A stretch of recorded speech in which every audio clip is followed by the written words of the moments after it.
ତ ପାଇଥିବୁ ନା ତୁ ସିଟ୍ ପାଇଥିବୁ ନା ଭୁବନେଶ୍ୱର କଟକରେ ଫାଙ୍କା ହବ କାରଣ 10:30 ସେଠୁ ରହିବ 2 ସମୟ ଟ୍ରେନ୍ ତାପରେ ସେ 10:30 ମୁଁ ଛାଡ଼ିବ।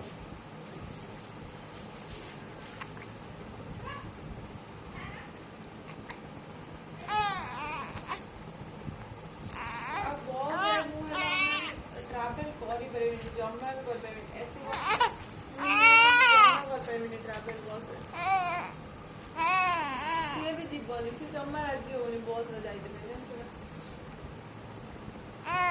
ମୁଁ ତାକୁ କହିଲି ତୁ ଚରମ୍ପା ଚାଲେ ସେ କହୁଛି ନା ଚରମ୍ପା ବି ମୁଁ ଯିବି। ଧନ ତମ ଠାକୁ ଖାଆନ୍ତି ଧନରେ ତମ ଠାକୁ ଖାଆନ୍ତି ଦେଖିଦିଅ